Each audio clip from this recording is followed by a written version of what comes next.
Jadi kisah ini berawal dari sebuah keluarga yang tinggal di salah satu kota di Jawa Timur. Mereka terdiri dari bapak, ibu, kakak laki-laki, dan juga adik perempuan bernama si Nadia nih lah. Dan untuk memenuhi kebutuhan sehari-hari, Wak, bapak sama ibu ini bekerja sebagai pedagang di pasar.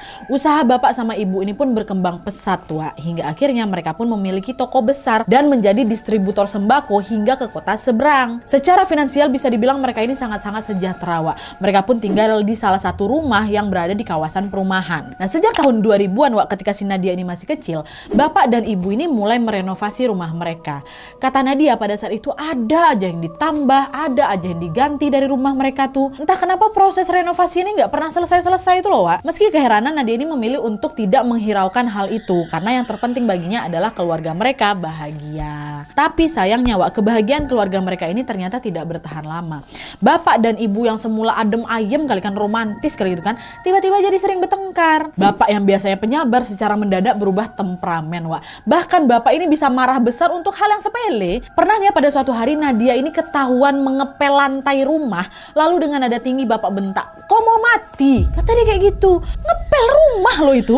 Nah, jadi selain jadi pemarah, Wak, entah kenapa bapak ini juga nggak memperbolehkan rumah mereka ini dibersihkan. Alhasil apa, rumah pun selalu kotor, Wak, macam kandang. Tiap kali mau dibersihkan marah bapak nih. Suasana rumah semakin tidak nyaman, Wak, hingga pada suatu hari sesuatu yang sangat janggal pun tiba-tiba menimpa mereka kembali. Nah, dia bilang pada saat itu ibu ini mendadak jadi sering melamun, Wak. Ibu mulai sakit-sakitan dan setiap di atas jam 12 malam ibu ini selalu tanpa sadar berjalan ke halaman belakang rumahnya tuh hanya untuk duduk berjongkok di sana. Dan selain itu, Wak, ketika ibu ini terkena demam tinggi, ibu ini sering sekali tiba-tiba berteriak histeris, ketakutan gitu seolah ada yang menyerang dia, Wak. Awalnya dia mengira ibunya cuman lagi halusinasi aja kan. Tapi tidak lama kemudian mereka kembali dikejutkan dengan perilaku bapak yang sangat-sangat mencurigakan. Kalian tahu, suatu hari bapak ini tiba-tiba pulang ke rumah membawa 2 kepala kambing berwarna hitam. Kakak yang keheranan pun nanyalah mengenai hal tersebut kan. Lalu, Wak, tanpa diduga-duga bapak ini menjawab dengan marah, "Udah, nggak usah banyak tanya. Kalian masuk kamar aja," kata bapak tuh. Nah, di sisi lain kondisi ibu tuh pun makin memburuk, Wak, nggak membaik-membaik. Ibu ini jadi sering menangis sambil berkata, "Maafin ibu ya, kakak dan Nadia harus nurut sama bapak biar selamat," kata ibunya. Di momen itu Nadia sama kakaknya pun ikutan menangis juga, Wak, sambil terus berdoa semoga si ibu ini segera sembuh. Tapi bukannya sembuh, Wak. Sebuah kejadian yang sangat tragis pun tiba-tiba datang menimpa ibu.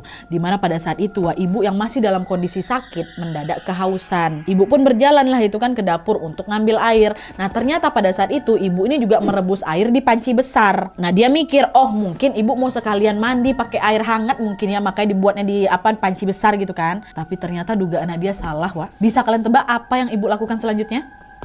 Secara mengejutkan ibu tiba-tiba mencelupkan kepalanya ke dalam panci yang berisi air mendidih itu, Wak. Langsung dengan sigap bapak pun langsung berlari untuk menarik tubuhnya ibu, tapi sayangnya semua sudah terlambat. Di momen itu ibu meninggal dunia secara mengenaskan, Wak. Ibu meninggal pada tahun 2002. Ya, catat 2002. Dan di tahun-tahun berikutnya rumah mereka selalu mendapatkan teror mistis. Di mana malam itu tepatnya sebelum 40 hari meninggalnya ibu, kakak tiba-tiba berkata kalau dia ini mau tidur di kamarnya si Nadia aja. Dari ekspresinya si kakak ini tampak macam ketakutan gitu lah, Wak. Tapi dia belum mau cerita nih tentang apa yang sebenarnya terjadi. Nah, bertahun-tahun kemudian lah Nadia ini baru tahu kalau ternyata di malam itu kakak mengalami mimpi buruk. Di mana di dalam mimpinya kakak melihat ibu nih, Wak, ya, lagi di kerangkeng menggunakan rantai besi.